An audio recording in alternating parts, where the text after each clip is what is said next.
I shot this at the corner, there's a gas station. I was like, dude, can I rent this? Can I give you $50 and let me shoot here for an hour? He's like, yeah, sure. Hello, everyone.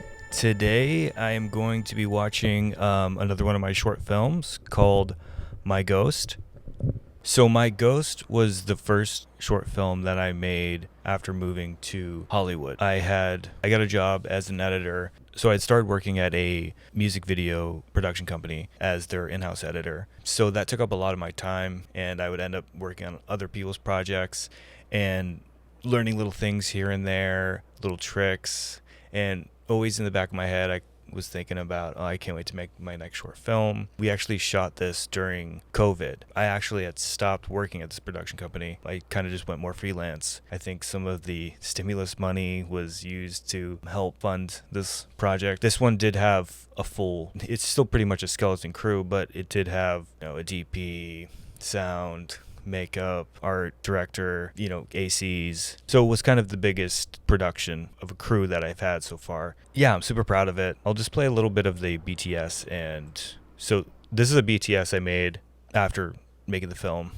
And basically I'm just going to be watching it through and talking about how I made it and anything that comes up. The whole idea of a ghost. For whatever reason, I started thinking about ghosts, and I realized, maybe this is obvious to other people when they're thinking of the metaphor of a ghost in literature or movies, but it became clear to me that one representation of a ghost is a person's unresolved issues with another person. When the person goes, the person left with all these unresolved issues is left to fester, and a ghost emerges. It seemed kind of, that's why ghosts appear. Like, this is what it is, you know what I mean? It's this unresolved trauma and these unresolved issues, unfinished business. And, maybe that's obvious for other people watching these things and they knew it all along, but it became clear to me that this is why we see these things.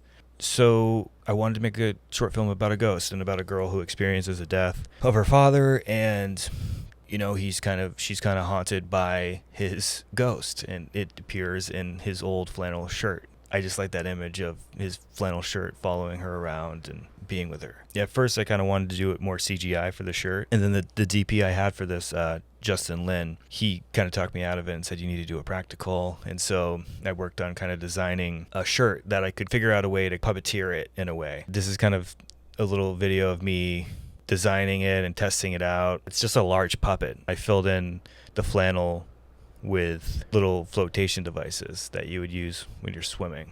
And I think I kind of used like foam from a bed to fill out the body, maybe a little bit of chicken wire to kind of shape it out. And then I just have heavy duty fishing line holding the shirt up, but going to different parts of the arm so I can kind of have a little bit more control over certain areas. And I ended up being the person doing all the puppeteering. Looking back, I shouldn't have, because it was a pitch. It was a pain. I was split between doing this and trying to direct at the same time. I just love this black and red image. So we shot this at a house I rented off Pier Space or wherever. And it was in Inglewood. And this is us setting up and getting ready. People wearing the masks, COVID. And we shot this on the Pocket Blackmagic camera, and also on one pickup day we shot it on a Alexa. That's Justin. He has a great eye. He did a great job with this short. There's Kyla. Kyla had a great look to her. She almost looked like to me, like a Tim Burton character. Like, she had the black hair and kind of these bigger eyes, and she kind of was what I imagined of the role for Jane.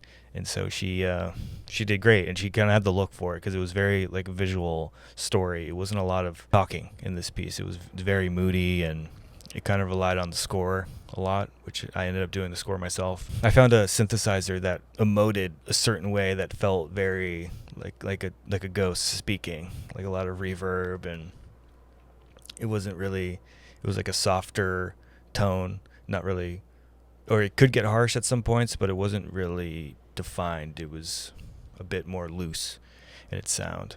Cool, yeah, you can see me kind of raising the ghost and raising the puppet. I was just rushing to get everything done and shot. I think we shot this in a total of like 4 or 5 days.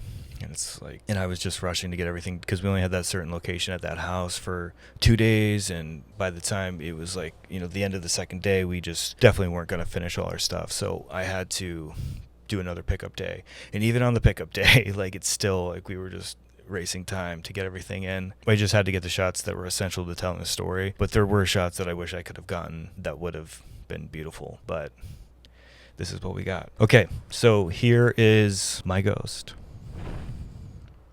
So we found a cemetery that was nearby the location we were shooting at, and it was Inglewood Cemetery, and we stole that location. We kind of just had our camera ready to go and just found, I scouted out a grave that I wanted to use ahead of time, and luckily we got there, and Kyla was all dressed in her wardrobe, and she just sat in front of the gravestone and did her thing, and we got the shot and the Steadicam pushing forward and then flipping over. And we had her switch wardrobes because there's an ending shot that is at the cemetery. So we had her switch in the car real quick, and then we shot that, and then we were out of there. I mean, we probably shot for 20, 30 minutes, and no one bothered us. So we were able to steal that, because otherwise, renting that place would have cost money. So, which we didn't have. Still, no word so far, really. I mean, I kind of showed someone this, and then they said, I don't even know what's going on in the beginning. And so I ended up adding that phone call from the boyfriend in the beginning saying, hey, I'm so sorry about your dad. Kind of a little bit of exposition to kind of nail in, like, yeah, it was her dad that died. We probably didn't need it per se, but whatever. I just wanted to be clear from the beginning. And then, yeah, like, super cool shot of I wish it was a little bit more clear but the grass is moving up and down like it's breathing. As she's putting her head on the ground, it's coming alive. It's like this idea of the ghost is growing. These issues, unresolved issues, are being born, and they're kind of coming to life. So we'll see it, and we do see it come to life. By the end, she's hugging the flannel, and the arm starts moving. So yeah, she's definitely depressed.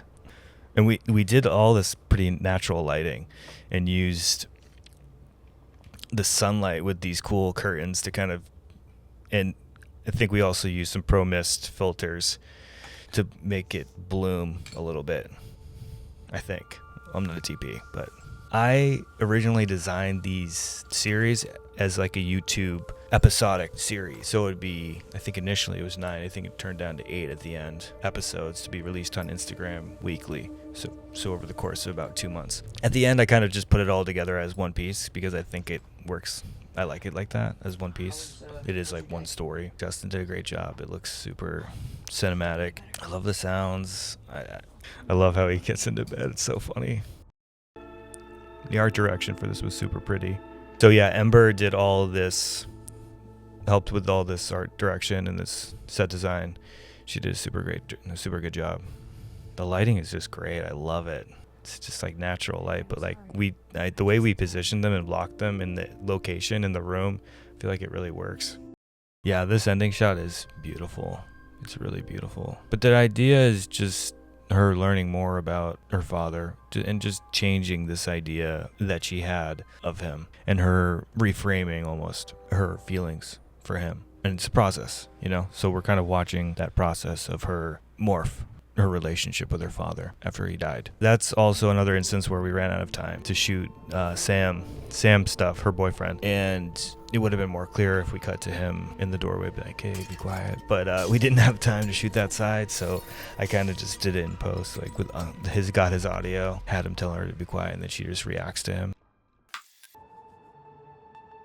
I shot this at the corner, there's a gas station. I was like, dude, can I rent this? Can I give you $50 and let me shoot here for an hour? He's like, yeah, sure. So it's just like a local gas station that I go to, and it had a cool look. It was gray. I just got a mirror that I put duct tape on the other side of it, just double stick, and just put it against the wall. And I like the hard edges of it and the diagonal kind of twisted vibe. But the idea there too is that, it starts with a shirt, and then eventually it becomes more powerful and more, it's invisible, but it's almost everywhere now. But I'm not sure that's very clear, but that's the idea. This image right here of the flannel burnt to ash, slowly hovering and walking across the beach was an image that I could see early on when making this film. Like, I'm like, that will be super cool. It reminds me of a Spike Jonze film, that vibe. Yeah, I'm super proud of this short. It came out really good. I really like it. I think there were definitely some points, some story stuff that I could have made more clear and stronger knowing what I know now. But I think it's definitely one of my more professional short films. Grateful for everyone that helped me make it. They definitely helped elevate it. Justin really made it look beautiful, and I think it really does look beautiful. Anyways, I think that's about it. I think that's all I got to say about the film. I mean, I guess one other thing I would want to share is, so a lot of the editing that I do now, and I had kind of been doing around this time, was for experiential type of marketing, where like a film studio or even a company will hire marketing people to create an experience for people to walk through or experience it in real time. So, and then a lot of times we would film it and create edits based on that to kind of put on social media. So that type of experiential marketing was in my mind. So I was thinking, like, how can I do my version of that for my short film to promote it? So this is a little piece I made to promote the film. And it's cool. All those people just happened to be wearing the flannel, the black and red flannel on location. And we shot this in like the main Chinese Grauman's Theater.